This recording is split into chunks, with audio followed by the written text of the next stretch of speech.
gala badano dea na bana ga famianu le consider yesiame akpeje now mi do la dak bono dem si wona wana minata sabata modi baba shende baba obingo mauna ga ya ka bo ya me la mnya ba mnya ga konya ya o waga ada gbele nyanti wa jami do le mya popo mo me wa tu do le popo mo me ba kalili na nya mya to le mya popo mo me le Yesu Kristo kon comme maunye baba kasi no bi on ti filai le Yesu kon comme bana yoa o me tuturo na nyoto abia me na kwa uti bafa o pa apeli kon na kwa uti bafa ala bana o ko to li akame yo ameto kwa ba pour monsieur le kaka amplifia la gatro poporo tu pour monsieur Oma o mara o no bo e vilo o dome kako o mara o no bola mama o lo na na bana o na ga poporo tu ai wanya America o lawo le Yesu Kristo bon comme maoye la ba lucio le wona la akpako mi na dala presque dollar nyonu si ala ka jinene hallelujah no bien adura ta kwana yo alo la bana yo adiba catholique o po me ya yo adiba catholique mi ave ali que me kata le Yesu bon comme et akpako alotene la gatrom tirado la gatrom tira o po me alo la no bien akpena yo de akpena ya poto Yesu Kristo le egbe keke ame de ka je consider pe keke gbato si o me awuna ira mi gere nya no via kale me ko vam play nya mi si o nya ire no so mele ka popo ya me o me pe kelili même y a quoi pour pas que les gommer pour me famille alors la famille madame monsieur les enfants au cas autre c'est pour me les cas les maoudou et anima elle monte mi ga agba denglo le ende ya egbema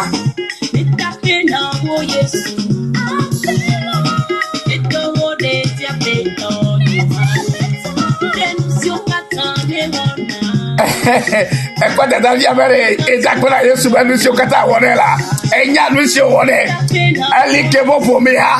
wa pre slo vivi la vivi wa yichi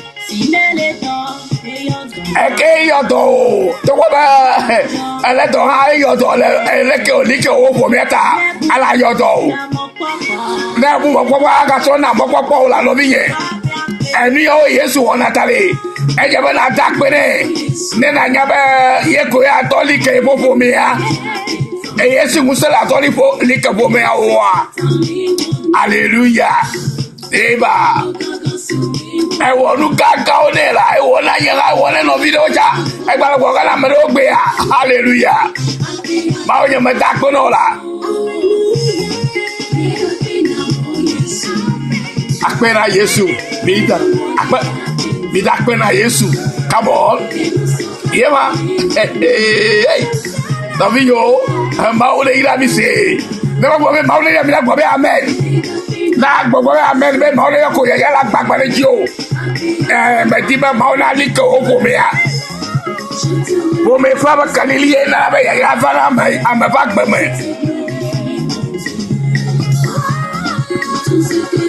na wo fo mi ali ko kwa ya ira la fa wa gba gbogbo no vi ene mo le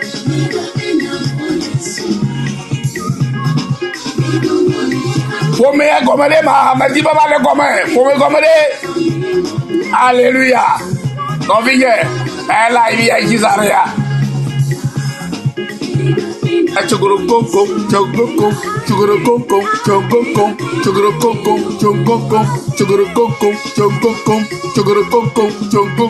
papa ka je to mala du la fi ya mala du toro mala ji ma fufu to bara heya la lime ya tare un tire kalo lo via la so college alaba me nyanu sike Yehowa wonam hallelujah e nyanu sike Yehowa wonam lo via ya ta hala kafu esia yi akpena ho ale gapopo ya me mi ga je kosira isi afa keke gbata osi o me eye o jabana mi aga no ma fo nkume ple ye fe nya ho ple ye fe nguse do ame eya time ga dore egbo ole gapopo ya me abe egbesi agbo ma onya fe nkeke o ine egbesi afa ma onya fe ga me ga po ya na vi yo kata si ono atoji si o kola nya ya ayo no antiklele la esronela maule ya misia Yesu Kristo va meta kokoro no ni ajeli mi abo fo me o me fo me mi abo fo me o me leke o enu ko ya abo fo me o ni akata mi nye bana le go me je jabala esike ma wo onwuchua ewo Adam le kapeko tete enu mo le te fo me nyo na Adam ore la bala me kwa maleke sika no gwa do veneo etele ma ova gwo bela enyo bela yawo ye fe pele utole aye ye ba o pele utole ye gwo be azoko no vinye tete otofo e ya yo ba ko mi nyonu pele muchula otro si fo mereka e ya ta ye mi klalu le mo se fa gba gba to amea etave puku bla voni abo bela e ya uti e muchula chole dada kle fofo kle dada ogbo e ya ba o re ka kle su anyonu ayi wa kple via la wa tozi ntila reka wa me via tozi ntila reka me ga nyonu amefo ntila reka ma me a ye ana bana ntila reka siko trozwa ayi ana bana wa tozi wa wo enude la docho me ma wo bono tozi ntila reka eya ta e bi ba go bana mutu agble fofo kle dada odi o va chakle esro anyonu wa to zintila reka wa no tafareka egbereka no onu gomo suserka no si gbogbo reka la plo susu reka la nyoto wa na agbekeje nai ya ta obe ntila reka no kata to se reka le miame mega nyevo ukata mega nyevo ma mo borto zereka est-ce que nous to zereka ye me ya baba bala mi avaji evio anya mi ape ya ira sike de to mi ape de kanye nyeme de ka wo ntila de ka zuzula écoutez ce que doit to menye vi akegbela malheureusement alo le apasagala amalo moto jio akami agbobana mawula wembe wa la jima didio na mesio mo ji pogoro la menya bela mawu afa kono otozi Yesu Kristo vesro mawu ano gbo apota alebono isiai akave via nyabala ogbobe mi yi mi ajira agigbaje mi ado agigba na yopre amegbeto o si wa subo mawu ya tare mawu o isia odo bana no lukule muchu na tozi intila reka to fo intila reka zumala amena de chome ya ira de chome abe akuchechene ya yo la be ofuome fe kalili igo be fuome ye family alo ni anwuchu ple nyonu ple viao o to si fuome reka ke nuka mi gbo e to si fuome reka ke kalili fe kalili fuome fe kalili nuka nye kalili o na mado ko le ke atoma li no ro da bibla go la bibla nu kanye kelilio le ke amo to li akero na mi de Matthew fagba ta ma dremea bu bibla fo eve bu bibla Matthew fagba ta amadre bu bibla fo ene to de bibla fo ato ame mi akla fi bana ya unti amesia mesise nyenya siawo wo ojila macho ado nchu nyanu situ efe khode epe gbajaji launti chi jana to dona yawo funa ovanye nazi le nenem ho mate mamuna o elabana odo egome anyide epe gbajaji odo efe gomede ekpe gbajaji eya ta Yesu bobe eya oti amesiame sike sena yefe nya siwo ye glona eye okola o ewo awojila yache asokple enuka ŋutsu alo ado ŋutsu sike nyanu enu nyala ame sike xɔ nya eye onɔ ŋuti ewɔ ŋuti dɔ la oyɔ be nunyala sike tu eƒe xɔ ɖe ekpe gbadzadzi eye nenye be etsi dzana ahomo tuna etɔwo ɖona eya sese ƒona hã la wobe xɔ ma mu gbede elabena woɖo eƒe gɔme ɖe ekpe gbadza la dzi. Mexlele nia Mose ƒe agbalẽ gbãtɔ ame fifia Genèse ƒe agbalẽ tave kpukpi blavɔ that is why a man leaves his father and mother and it's united to his wife and they become one flesh. Otros in one flesh. Otros in car. Hallelujah. Praise the Lord. Enya jio tuna. Enya gakpea. Ma fa nya gakpe se sikejo mi atu family alo mi atoma likel enye kelilia. Hallelujah. Ela ba nya oto wo hihia katame. Enya oto wo nu sia nu. Ma fa nya enye sia ha globala eya ta e ngutu agble dadaklo fofo odi ke oji. Eyo wa ba chakudo nyonu bubu kenye esro ayo atosi ntila reka. Iwa ho atosi pomereka le olokosi. Hallelujah. Que pour me faire ekeye nu ka ma ha. Pour me faire ekeye nu ka. Alléluia. Kenye be mi le Bible me ya. Mi akole sike nu sike nye pour me faire cadeau. Pour me faire ke.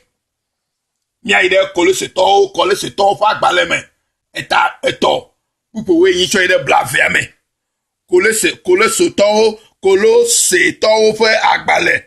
Eta ame eto pupu we yin va ide blave eme. Afi me mi a hele benari. Mi nyonu ola. Mi bobo mi adoku na mi asro abe alesi ojele afetola me ene ma ofonya eglo ya mi nyonu la mi bobo mi adoku na mi asro abe alesi ojele afetola me ene ke afi fo me ene likela e ki afa le kaya alo ki afa tope ya kafe kena toma adra de gume ne na ne kema afu adra de kweji na kema afu de ola adra la gakweji na kema afu de ola obe nyonu na lo bobo du na o sro gbesi agbe hallelujah nyonu le lo bobo du na o sro gbesi agbe bobo ye gobere obe nyonu la bobo hallelujah nyonu ola mi bobo na mi adokui ona mi asro abe aresi ojela afetola me ene bobo nyenye leko bobo ado abobo be so ne so ejia alo abobo be na no so ifalijia mabe mi no bobo hallelujah e manye bobo du ke mi ofu abudu agbamelo bobo nyenye sikela afeto fe nyala me ela bana Bible agba nwusu ayeta nyonu ado la bobone ela bobone leke o nyonu ala no gomene ya no ji ya no kojine ya awu menye nya magbomi le o nyonu ado la jesi banani esike yo pe nwusu o to si ntila re kala ke yelenye eva pade hallelujah ela bobe nwusu fa ahabuti de ka pak habuti blatovo ni atoke to blatovo to yele nguchume ti yo de kama de kaleme yo to ba wo ka yo so ba wo nyonu bani e go bana nyonu ala edoto nguchume ta jabana ne yaba ahabuti de kasio de la aga to ba no etefe pepe ko ake mutu acha ele okay mutu ha le okay la bana yemo o de le eyo ga to la de tefe ne eyata mutu agbo bana azoko yeba habuti o deblibo. Hallelujah. Praise the Lord. Ta nonu kene le sola enyabana na nyabana yesofa kpale ko enye manyo wenye elema katao elema de o de le sro me yo cho agbaje treta foma eyo cho ba wo ya ye otro cho ba ne bana bana hamene yeta nonu gbesi agbara anu hamene swa nguchu yo la yi mplejijo ela bana yebe mala hamene tetela ahama medeu wa hama medeu yeta nonu do la bobo ye dokina eswa nguchule afetola me le nyate fe mele ma ofe nya nti la bobo nya yo chotu efomea enya ye ke ma ofe nya ye wona me eke yo toli ake eri nyono fa paji ke o yiji gbobola le kuku le ria kolo se tofa gbale eta eto sia me kuku ya se ke ma gbobola mi nguchu ola mi lo mia sro eye migawo dom vevie le wongu o mi lo mia sro eye migawo dom vevie le wongu o lolo fika lolo chonao lolo eye mahu eye lolo eye mafanya eye wongu tsukenye ta ye wo mo de nyonu wale la ba ko be nyonu anye gbojo fa mere ke ye wo la kove o fa haji wa no afi wa debribo e yata yo tue ba no la ne gbo be azon kola e jabala ala kipe seriously ala le bribo e ye ma tibe nu de kahane katina yo ma jebe abivitu kule ne ka filke na yo ela bo won to fa habuti o de eto bo o la loe on to e ko ale de echiloko wa de fonde kai me ko agbole do ko ta de yimbo fonde kai me ko afoto na do ko wa adole o to nyale do ko tunu mo bure nyolo le de ko ala gbore nyamata obe ahabuti o nyo de le o to o me to va o eva no bela de na no ga no ne na deblibo nuka tai ma lo to habutio edo la lo e enye ma ofo ya ko bobo be enya e la to like bo me ya lolo la bo wenye tale fo me metala o me o tu lolo ado be na cho lo wo habuti de kasi ode yo cho yi gba to ba wo nyonu enu no be la ba nyola eje ba ala le bene ala gbegbe ala lo ala chérie et à la débouti à l'egbegbe elle a ben autant on dit le pépé yeta ejema na lero autant que pour la fimaima non se kene de hormone wori autant que menya amabo to ba fu me bu we chie cha autant que wa habutie yo de cho we ama ayata do la débouti ado la loe ado la bob ado la tonka ado la cho jibribone alléluia.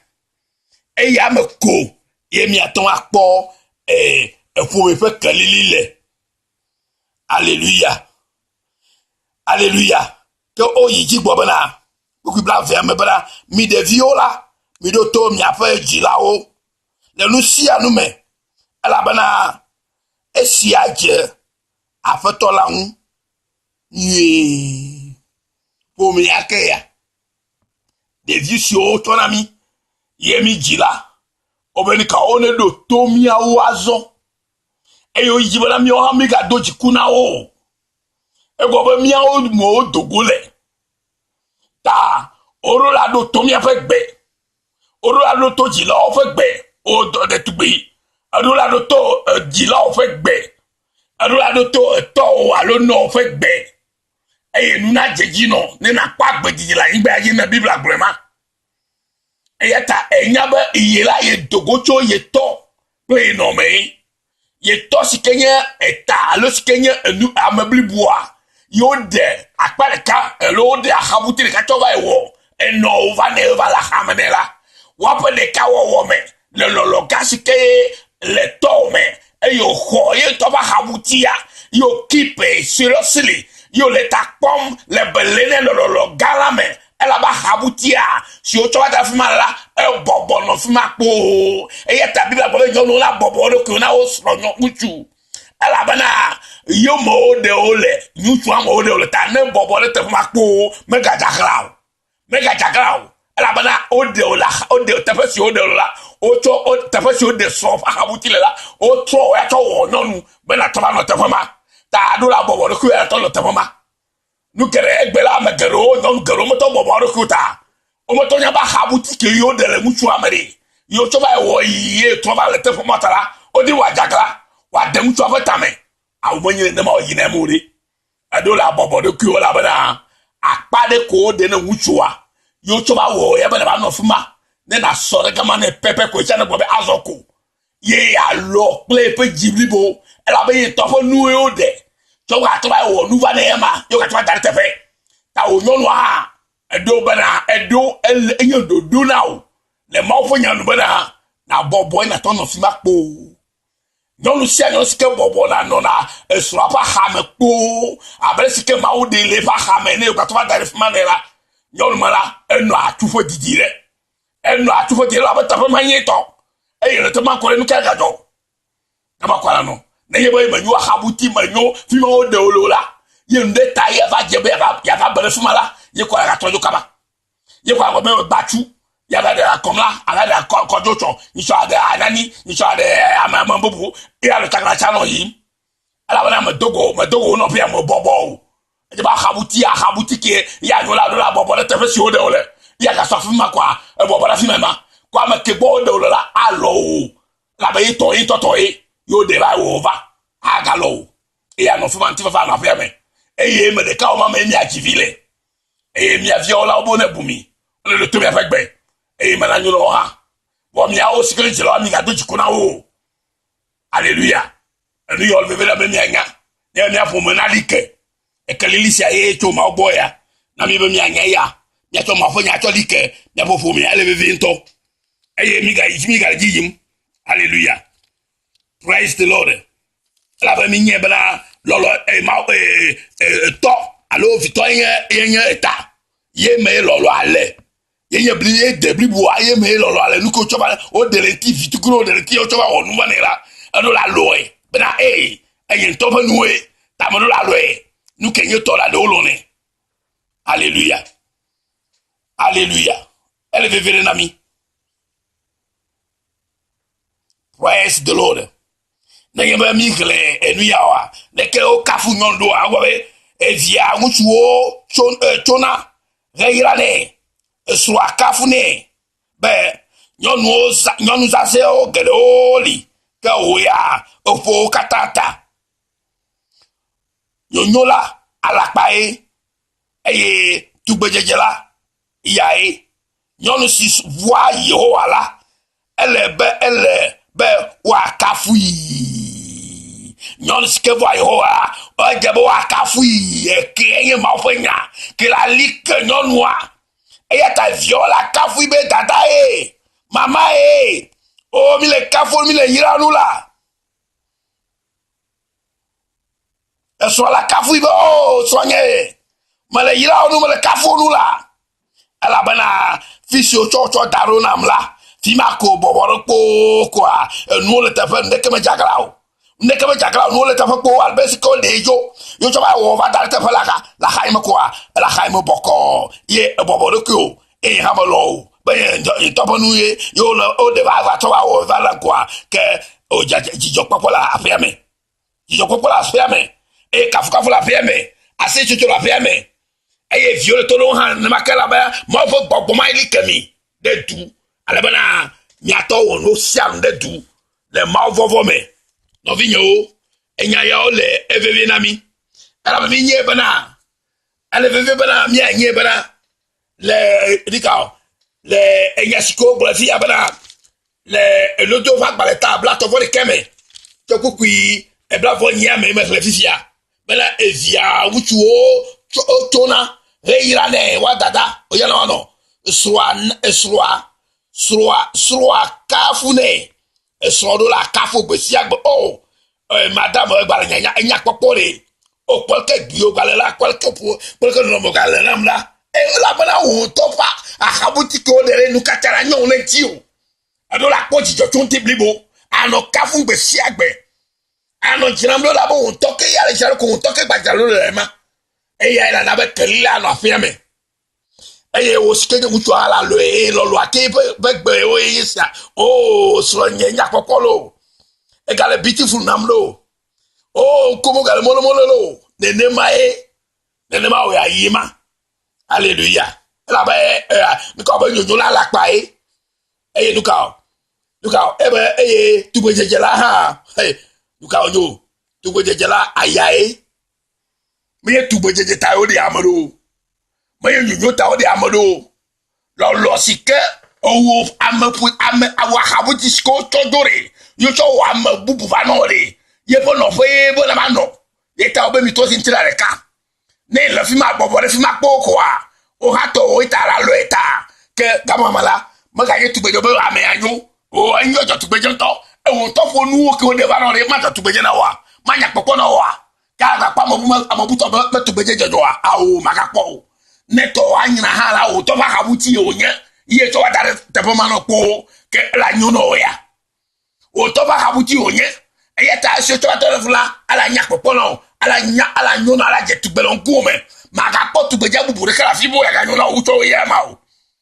numa mi le o egbe ma bena si te met pour e sokyo e me ba to ba habuti ko de ba namia e ba to munyo nami e mi ba le bo ko bena o nya popo le ke on to nu ala be ya mo jojina yo ala le pa mo buto be jojina yo onyo be on ku bia nyema ba je ma ba bibla chitre manti bia wala biam amabu manu ma deji o nu ma e bibla gbegbe ma no vinyo yata ya nyen bala o nous am to se ole le kole te to fa gba le gba to me eta we to kuku we to hallelujah kole te to fa gba le gba to eta we to kuku we to ye bo bele ko e gba la mi bana donc so ku lo lo ntima we enu ndo la fima te azola ko se ple mo papo ple ba ple lolo nous eto shao no anyi que lolola fo katata eta onwuchu lolo e fo no katata enu yo me to na anyi mo popo ple e khose ake ple khose ple lolo akobe enu me to kata sietala lolo e fo ta ato mo pom ato no khose ake lolo ma no emela eta fu mo no sina o ta onwuchu owenye eta eyata owenye ame Sikenye ta, sikela lo sro, sikela lo fumea, e fumea tolike. Ala bana, kwa sila tolo miasi e fumea me. E moko kwa miasi be chola banyo. Kakene yeba lolo me le mo la. E nou la bachaka. E yata lolo enye, e gomedo kwia. Nya gakpe se siye sikeji e viwo, e sro aton tu. Fumea do e fumea nyo, anyo fumea nye. E fumea nye ya ira fumea. Nenema olema. E Amerika ma fulmio. La bo bena a ko muso afu e ya so afu e to lo afu le afa ya tika kama mu la bena helicopter akako se dalaji sikenya ma ofanya e ko bena amada ba fu so no fa amada ha ba fu ta fa to ko jale la bibi no le boji ano ko no be se fofo vi me fo ne mama ne e gba la fi ame fifi alo to e nyama o kata ba no to be je wo no to o cha lo ku fifi alo ku fi kwa to je vi buo e toke la femme de manyo wa e toke ma auto no wo to fon ti ma pa no de cho wela o to ba habuti o de cho wetare iyo twe ba no la le jenu la ne ma ga yide agba po bubu ale keke o ma uwo lo anu ma o anu mo mi le wo gbe ma alo ve amelo gbo po ka vile kwa o mo wo le choro yo ba po ka vile kwa bo o po so tro o le mo ba na ye fo me anu la de ke ya de ke la o fo me la liko nenye ba me tolo so lolo menye wo lolo ma family o lolo de kakwili mais il va tolo lo va pom su non vous la fi vous ko mais mademoiselle nous comme mademoiselle to mo ñu mademoiselle la bo la fomo akabuti me voda de kawde bila ko le kapay ko le yo to non la non ye me la mi tipe ya la ti gbogbo e violation e akpa le chogbo ya ba gbe kemi non e ke li kemi po me ye me vie muchu e vie non la akpa le yo to ba de wa to so yo to ma gbavu o ma kakare gba o ma no ma nyata o mo la bala etuo le ma fo nyanwu ma fo nyanya ni a enye ke enye pe a ti ke lia ke mi afo me o ta no vi o me dakpere mi afa tororota ma ona yami bana mi na bana mi anya sia o e mi apopo mo alike e ya me ya tu na bana de nya be papa be nya lolo ma nya lolo ma ko a ti ke nya pe gbaja ma ko a abo mi sa na no ji boko ndeke ma glio amerika ma funu apopo me o amerika ma la kaso na o so wan tore igwale wonu sikio be wona na ke mi ku mi de me ko ti jare mo mutro a me ke be vale wono o alo le ke mpo se vale o kuto de non video le to o to vale ko le kaso le ko kri pop enye seka banyonu so nye lomto so nye uchuri de lomto baba boye mana ko gbogbo ejibe anyo achi ye bagba obe ka kene vaja ma gji o la bo be elikevo ye to be anunya la le sigbe nunya la sika tu bo khore e pe gbadaji ne e chi mo la va ahomo la va amola flumi amola aglonya ma ali nyore mi ahun ya be so le gbemo ka keske mi like lo alike le uchu ame eye bobo nyenya likele nyonu amala e de vio hanya tororo la abo pomme manye ya ira pomme pomme ma wole pomme maklom e ndeke ma tutu bana pomme maliko alikada le mo pomme ta kokota le yesu fo koba ya to no vi madiba na nye pomme like egbe ya na o uchu na lo sro blibo wole habuti me vo le kakode ye ba to adalta bono ta do la loe on to fa habuti e mo le kwa ke adale ma fo nyaji ojo no be o ha o de over o so dare nu so ba ha bu me na bobo le fuma po na bobo de ko na bobo du le fuma po boko tete ti fa la fe be amerika ba ku ga ya firi akwa ga ya firi ko jo ya fe mo gbogbo mi ba jijo agbago ya mo ato akpo me pe example wa gbo be ko me ya li kenya to e kelili nye nusianu mi dia ba nusianu like me ba gba me ya vo me o me ya pa gabo ni o me ya pa do o me e kwa nusianu sike midi na sumia sila midi kalili no kata ta no nguchu nonu devio misetonu e ne misetonu mi ajilola manya gajala o e nonu via na gogo toi na gogo toi na so to boba le chaba de soto le ke to buru di karamo bra vinyo mo yoro anya bode makera no nchu le boto ha nchu ala buru ta o ma ko ala so to agbo e nonu viola nchu viola ona gogo ka ona gogo no uchu bi la gugu wa no o so ncho wo no gbo o po mama eke ne ma no le ma ne ga ma chala fri na so no gere cho no agbo la bana e chala pa habuti de ba ye de ko gbo e nyon via ha la agbo e nyon via to nya ma amle no vi kemi je e chala va nyon ma pa habuti cho ta ye be le to agogo la ala so no gere cho to agbo e nyon uchu via ha no gogo mo jiji pa so no gere cho wa no gbo la bana wa ho la ko e pla ma de cho ki anyo fa habuti ba dalu ko ba hame bana bobo nyenye sikalo no mana